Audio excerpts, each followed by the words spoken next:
Assalamualaikum warahmatullahi wabarakatuh. Di sini aku akan ngenalin nama-nama kelompok. Nah, yang pertama itu ada Gregorius Agung, Afrianus Wangge, Tri Wulandari, sama saya sendiri Nada Sofazolila. Nah, di sini kita akan mempresentasikan sistem produksi dari PT yang sudah kita pilih, yaitu PT Coca-Cola Amatil Indonesia. Nah, yang pertama itu ada definisi dari perusahaan. The Coca-Cola Company adalah sebuah perusahaan multinasional Amerika Serikat dalam bidang minuman, termasuk pabrikan, pengeceran, dan pemasaran konsentrat minuman non-alkohol dan sirup. Nah, yang diproduksi oleh PT Coca-Cola diantaranya ada Sprite, Fanta, Coca-Cola sendiri, Friste, ada Nutribus juga, Ades, dan lain-lain. Di sini juga aku akan ngenalin proses produksi pabrik Coca-Cola Amatil. Yang pertama itu ada gudang. Gudang merupakan tempat penyimpanan bahan baku yang terdiri dari gula standar industri, air yang dimurnikan, soda pengkarbonasi, dan formula konsentrat. Kemudian proses yang selanjutnya itu yang kedua. Nah, ada pencampuran.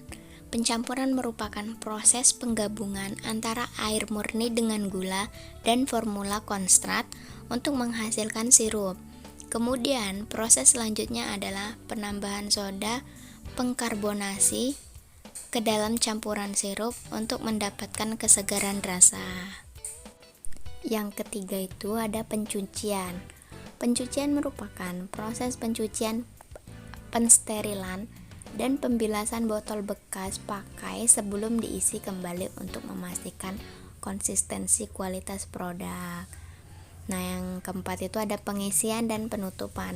Setelah melalui proses pencucian, mesin pengisian memasukkan campuran sirup yang sudah siap dalam jumlah akurat, lalu langsung diikuti dengan penutupan kemasan tersebut untuk menjamin dan memastikan kebersihannya. Nah, jadi di sini botol bekas pakai itu masih bisa dipakai.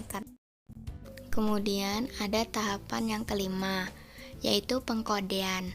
Masing-masing botol ditandai dengan kode khusus yang menjelaskan hari, bulan, shift, dan pabrik pembuatan. Nah, yang keenam itu ada pemeriksaan. Proses pengontrolan dilakukan secara cermat, mulai botol dibawa ke pabrik, dicuci, hingga pada tahap pengisian. Pengontrolan secara manual dan mekanis adalah untuk memastikan keunggulan kualitas produk. Nah, selanjutnya itu ada yang ketujuh, yaitu pengemasan. Pengemasan setelah pengontrolan terakhir, botol yang telah diisi siap untuk dikemas dan dikirim. Nah, kemudian ada proses yang paling terakhir, yaitu pengangkutan. Pengangkutan merupakan proses pengiriman produk yang telah dikemas kepada channel perusahaan. Kriteria-kriteria dalam pemilihan pemasok.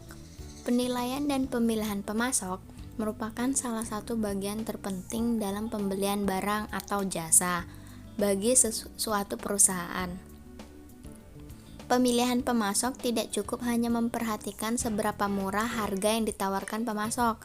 Oleh karenanya, dalam penilaian dan pemilihan pemasok harus memperhatikan semua faktor yang mempengaruhinya. Demikian juga dengan PT Coca-Cola Bottling Indonesia dalam evaluasi dan seleksi terhadap para calon pemasok telah memperhatikan kriteria-kriteria yang bersangkut paut dengan seleksi pemasok. Nah, identifikasi pemilihan supplier. Yang pertama itu ada pencarian pemasok, yang kedua permintaan pengajuan proposal, yang ketiga pemilihan pemasok, yang keempat spesifikasi rutinitas pesanan, dan yang kelima penilaian kinerja. Pencarian pemasok pada tahap ini PT Coca-Cola Bottling Indonesia berusaha mengidentifikasi pemasok yang paling sesuai. PT Coca-Cola Bottling Indonesia dapat meneliti daftar perusahaan melakukan pencarian pemasok yang ada. Nah, yang kedua itu ada permintaan pengajuan proposal. PT Coca-Cola Bottling Indonesia akan mengundang pemasok yang memenuhi syarat supaya mengajukan proposal. PT Coca-Cola Bottling Indonesia akan menuntut proposal tertulis yang rinci dari tiap-tiap pemasok yang memenuhi syarat. Setelah mengevaluasi proposal tersebut, PT Coca-Cola Bottling Indonesia akan menghapus beberapa pemasok dan mengundang pemasok yang tersisa untuk melakukan presentasi resmi. Yang ketiga itu ada pemilihan pemasok. Nah, sebelum memilih pemasok, pusat pembelian akan membuat spesifikasi sejumlah atribut pemasok yang diinginkan dan menetapkan tingkat kepentingan relatif atribut tersebut. Pusat pembelian kemudian menilai pemasok berdasarkan atribut-atribut itu dan mengidentifikasi pemasok yang paling menarik. Yang keempat itu ada spesifikasi rutinitas pesanan. Setelah memilih para pemasok, PT Coca-Cola Bottling Indonesia tersebut merundingkan pesanan akhir, merinci spesifikasi teknis, jumlah yang dibutuhkan, waktu penyerahan yang diharapkan, kebijakan pengembalian, garansi, atau seterusnya. Yang kelima itu ada penilaian kinerja. PT Coca-Cola Bottling Indonesia secara periodik mengkaji ulang kinerja pemasok yang dipilih. Ada 3 metode yang biasanya digunakan. PT Coca-Cola Bottling Indonesia tersebut dapat menghubungi pemakaian akhir dan menanyakan evaluasi mereka. PT Coca-Cola Bottling Indonesia tersebut dapat memeringatkan pemasok berdasarkan beberapa kriteria dengan menggunakan metode nilai tertimbang, atau pembeli dapat menjumlah biaya kinerja pemasok yang buruk untuk menghasilkan penyesuaian biaya pembelian termasuk harga. Selanjutnya itu ada supply chain management. Nah, ini dia petanya. Supply chain management itu ada 2 entire supplier, 1 ST tire, 1 ST tire, dan 2 entire supplier. Ya, dipahamin sendiri. Ini dari proses masuk barang sampai keluarnya. Bagaimana bisa pengelolaan rantai pasok bisa membuat proses produksi pabrik Coca-Cola menjadi efisien dan efektif? Kurang lebih gini nih caranya. Nah, yang pertama itu ada meminimalisasi biaya persediaan pada jaringan rantai pasok. Yang kedua juga ada meningkatkan daya saing.